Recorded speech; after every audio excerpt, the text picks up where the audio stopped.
सड़क के शिव मंदिर परिसर में मंगलवार को बीजेपी नेताओं ने सारण जिलाध्यक्ष डॉक्टर रामदयाल शर्मा की अध्यक्षता में रामचरितमानस का पाठ कर शिक्षा मंत्री के बयान का विरोध जताया। रामचरितमानस पर शिक्षा मंत्री चंद्रशेखर की टिप्पणी के बाद सूबे में सियासी घमासान शुरू हो गया है। बीते दिनों पहले भी मसरक में भाजपा कार्यकर्ताओं ने महावीर चौक पर शिक्षा मंत्री का पुतला दहन कर और विरोध जताया। भाजपा कार्यकर्ताओं ने शिक्षा मंत्री के बयान की तीखी भर्त्सना की और अब मंगलवार को भाजपा कार्यकर्ताओं ने शिव मंदिर के परिसर में रामचरितमानस का पाठ कर शिक्षा मंत्री को आईना दिखाया। मौके पर भाजपा प्रखंड अध्यक्ष बीरबल प्रसाद कुशवाहा, पूर्व मुखिया मुसाफिर सिंह, राकेश महंत, भाजपा महासचिव श्याम बिहारी सिंह, धीरज सिंह, बजरंग दल के नंदन बाबा, गौतम ओझा, शिव मंदिर के पुजारी टुन्ना बाबा, अतुल पांडे समेत दर्जनों भाजपा कार्यकर्ता मौजूद रहे।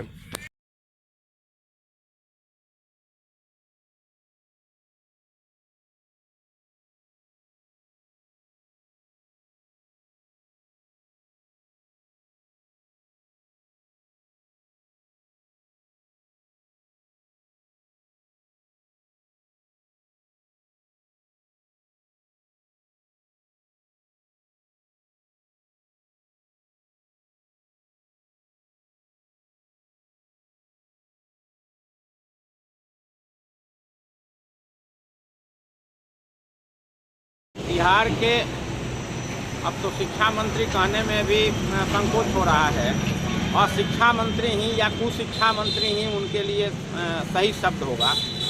उन्होंने जो रामचरितमानस पर उंगली उठाया है, उनको शायद यह पता नहीं है कि श्री राम का चरित्र, रामायण का जो प्रसंग है वह है मनुष्य के हर जीवन के लिए, जो जितना जीवन वह जीता है उसमें हर पग पर रामचरितमानस का प्रसंग और उसका चरित्र आता है। लेकिन उन्होंने जिस ढंग से उस पर प्रश्न उठाया है, भारतीय जनता पार्टी उनके खिलाफ आज प्रत्येक मंडल में रामचरितमानस का पाठ किया है, जैसा यहाँ भी अभी आप सबने देखा हुआ है। और उसके बाद आज से लेकर कल तक सभी न्यायालयों में, जिला मुख्यालय का न्यायालय हो और मंडल का मुख्यालय हो, उन पर जो यह है संविधान विरोधी कार्य मैं कहूँगा, इसलिए कि संविधान में भी प्रभु श्री रामचंद्र का फोटो है और उस तस्वीर को भी उन्होंने नकारते हुए कहा है कि यह समाज को बांटने का काम करती है यह ग्रंथ। अब उनको यह पता नहीं है कि रामचरितमानस की एक एक चौपाई वो जितनी बार पढ़ा जाए उसका अर्थ उतना ही गूढ़ निकलता है। अब उनको कौन समझाए कि भाई यह जो शूद्र में और बाकी में उन्होंने जैसा कहा है, जब बजरंगबली गए हैं अशोक वाटिका में तो उन्होंने कहा था वहाँ की एक चौपाई है, हरिजन जानी प्रीति अति गाढ़ी सजल नयन पुलकावली बारी। अब उनको यह कौन बताएगा और इसका अर्थ वो क्या लगाएंगे? महात्मा गांधी ने भी हरिजन शब्द का प्रयोग किया है, भले अब नहीं चल रहा है वह, लेकिन हम तो यही कहेंगे कि जैसा एक प्रसंग आया था कि लालू जी ने चरवाहा विद्यालय खोलना शुरू किया था, शायद उसी के प्रोडक्ट हैं वह। अगर वह उसके प्रोडक्ट नहीं हैं तो उनके गुरु जरूर उसके प्रोडक्ट, कारण कि यह तभी हो सकता है जिसका संस्कार इस भारतवर्ष से नहीं मिलता हो। संस्कृति और संस्कार जो है वह पूर्वजों की भी देन होती है।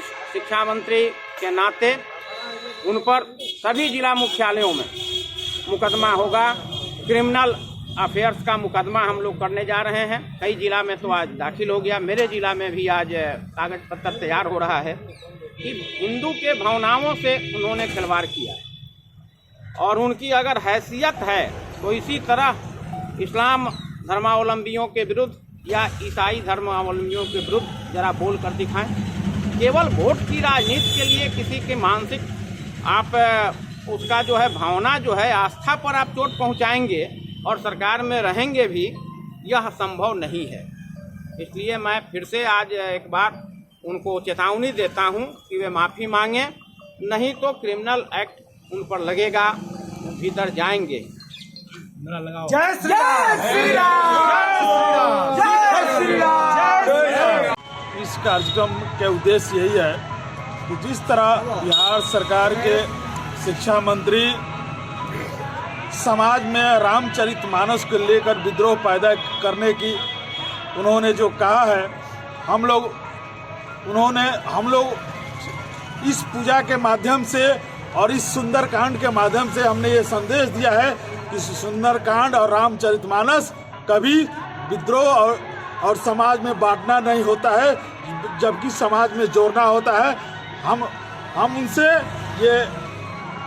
हमारी ये मांग है कि ऐसे स्थिति में डूना बाबा श्री राम जानकी शिव मंदिर मशरक प्रांगण में आज बहुत भक्तों ने सुंदरकांड का पाठ किया।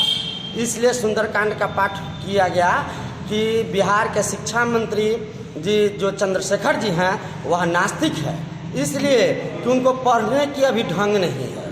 रामचरितमानस समुद्र है, इस समुद्र में मछली, सांप और घड़ियाल सब कुछ रहते हैं। जितनी झोली होगी उतना ही लेंगे। वे क्या बोले हैं कि ढोल गंवार शूद्र पशु नारी सकल ताराना के अधिकारी। ढोल को कितना हो सोना से बना दीजिए और घर में रख दीजिए, वह कुछ नहीं श्रृंगार देगा। और शूद्र जो जाति में वे बांट रहे हैं, यह शूद्र कोई जाति नहीं है। शूद्र वही है कि जानते हुए कि ये मेरे दुश्मन है, ये दुश्मन की ओर से आ रहा है और उसको भी अपने शरण में रख ले। यदि वह शरण में रख लेता है तो शूद्र नहीं है, और शरण से त्याग देता है वही शूद्र होता है। इसलिए अभी मंत्री जी उसको पढ़े, उस सुंदरकांड में और 2 पंक्ति ऊपर दिया गया है कि शूद्र कौन है। इस शूद्र को पुनः से देखें और अपनी झोली को बढ़ावें और बढ़ा करके इसको लें।